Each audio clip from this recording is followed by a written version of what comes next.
Alors nous sommes le jeudi 13 octobre 2016, nous sommes à Toulon, j'ai quelqu'un au téléphone, j'ai lui demandé de se présenter, bonjour.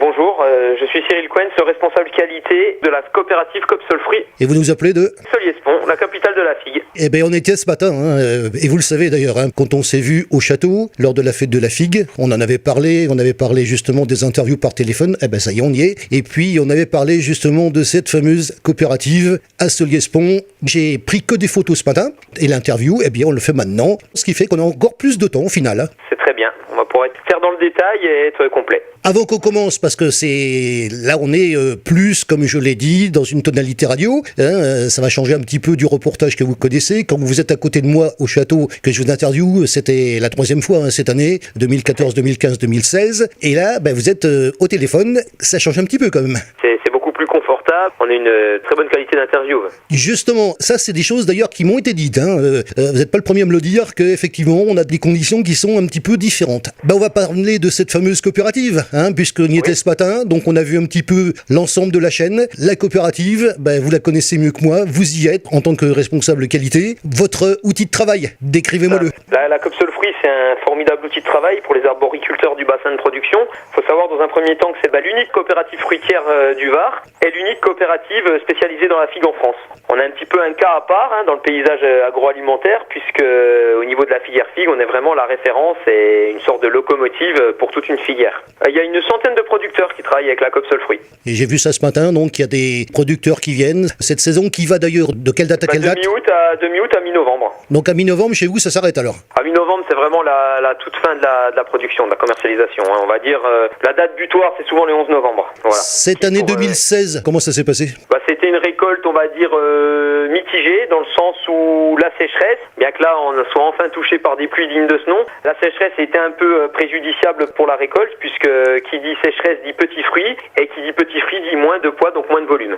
Ça c'est sur l'aspect quantitatif. Sur l'aspect qualitatif, on a quand même eu un fruit vraiment exceptionnel en termes qualitatifs, avec un taux de sucre remarquable, vraiment des saveurs uniques, une figue de Soliès fidèle à son image cette année, malgré donc, comme je l'ai dit, je le répète, une diminution des calibres. Alors on va parler de l'outil, de la coopérative. La coopérative, en fait, c'est la Copseul Fruits. On va dire que c'est un peu le prestataire, c'est un peu le bras droit du producteur. Lui, il va s'occuper de la récolte en amont, dans les vergers, et la coopérative va s'occuper du tri, du stockage, du conditionnement et de l'expédition. Pour effectuer cette tâche importante, la coopérative bénéficie de l'apport d'une main-d'œuvre locale. On est 100 personnes à travailler en saison quand même, en comptant tous les saisonniers. Mais pour bien mettre en valeur la figue de Soliès, donc il y a la main-d'œuvre, mais il y a bien entendu les investissements, notamment notre calibreuse trieuse de dernière technologie qui permet d'emballer cette figue en fonction des critères visuels, esthétiques relatifs au cahier des charges de l'appellation d'origine protégée, qui est vraiment le credo sur lequel s'appuie la Copseul Fruits. J'ai vu ça ce matin, donc c'était assez impressionnant au niveau des tris, puisque en fait on verse tout dedans et la trieuse fait le reste. J'insiste, c'est que c'est une coopérative, mais chaque arboriculteur va voir son lot traité individuellement. C'est-à-dire qu'on va pas tout faire un poids à l'entrée, puis passer les lots d'un seul tenant. Chaque lot va passer individuellement, ce qui permettra au producteur d'être réglé en fonction vraiment de ce qu'il a apporté, en fonction de sa qualité. C'est-à-dire que les bons producteurs seront valorisés, et les un peu moins bons, forcément, verront une répercussion sur leur prix qui leur sera réglé. On peut décrire justement l'outil de travail que j'ai vu du début à la fin. L'outil de travail, c'est notre calibreuse trieuse. Elle a les deux fonctions. Elle s'occupe donc du calibrage et du tri via des scanners de dernière génération. Chaque figue va être prise en photo instantanément sous 20 postures différentes, et également en infrarouge pour détecter les défauts. Et cette calibreuse trieuse va permettre de faciliter le conditionnement, puisque chaque figue va être attribuée à une référence. On va dire désormais, ce n'est plus l'œil et le toucher qui va effectuer le tri, c'est la machine. Le personnel n'aura plus qu'à emballer les plateaux pour que le consommateur puisse bénéficier d'un produit irréprochable. Alors nous, on a 5 familles de calibres, de la plus petite à la plus grosse. 40-45, 45-50, etc. jusqu'à 65-70. Cette année à petits fruits, calibre majoritaire le 40-45, qui certes bénéficie de l'appellation, mais qui malheureusement n'a pas l'impact visuel forcément du 60-65. Alors au niveau de la coopérative, qu'est-ce qu'on peut dire encore de ce plateau qu'on voit quand on rentre ? Il y a une vente à l'entrée. Tout à fait, on a un magasin de vente directe. L'objectif de la coopérative, c'est de pouvoir aussi répondre à la demande d'une clientèle locale, autochtone ou voire des touristes pendant la période estivale, qui peuvent bénéficier d'une fruit donc qui est mûr à point, vraiment un fruit qui est gorgé de soleil, qui a mûri sur l'arbre et à un prix défiant toute concurrence, puisqu'il n'y a pas tous les intermédiaires, des circuits de commercialisation modernes, donc forcément c'est de la vente directe. La figue écueillie, elle est vendue directement, donc à un prix, à une qualité défiant toute concurrence. Ça j'imagine. Au niveau des calibres, on en a parlé.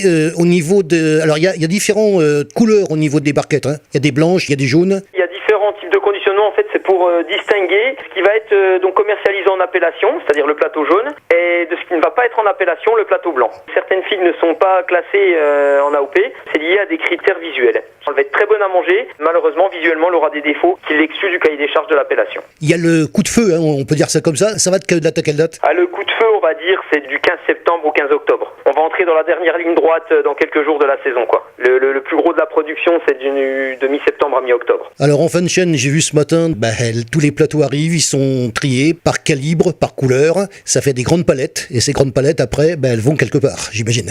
On arrive à la dernière phase, donc qui est l'expédition, donc en fonction des commandes des clients, et nos figues, les figues de la coopérative vont être expédiées à travers toute la France, toutes les centrales d'achat, un peu chez les grossistes aussi, bien sûr, hein, les grossistes, donc notamment à Rungis.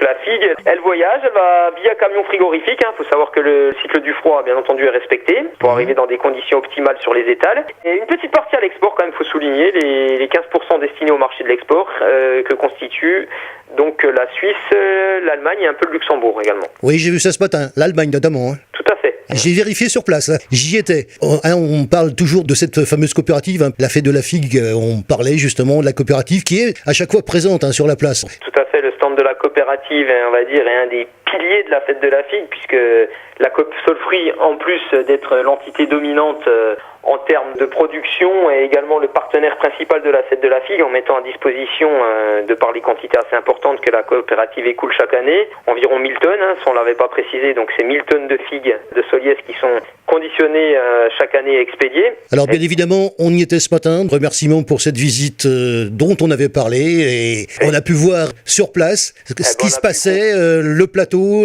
l'ensemble de la chaîne, toutes les machines, la chaîne également des plateaux vides qui arrivent du haut, parce que c'est assez impressionnant, hein. Il y a une mezzanine avec l'ensemble des emballages qui sont vides au départ, qui arrivent du haut, avec une chaîne qui tourne sans arrêt, c'est assez impressionnant. Hein. C'est pour alimenter les rotaries de conditionnement, donc avec un apport en plateau via ces petites nacelles là qui permettent d'approvisionner la ligne de conditionnement en continu. Alors, une petite conclusion s'impose? On peut dire que la Coop Solfruit s'inscrit vraiment dans une politique qui allie tradition et modernité. Tradition via des savoir-faire locaux, ancestraux, et modernité avec des investissements dans du matériel de dernière technologie qui permet non seulement d'améliorer la productivité, mais garantir un produit irréprochable au consommateur qui reste sensible aux particularités de la figue de Soliès.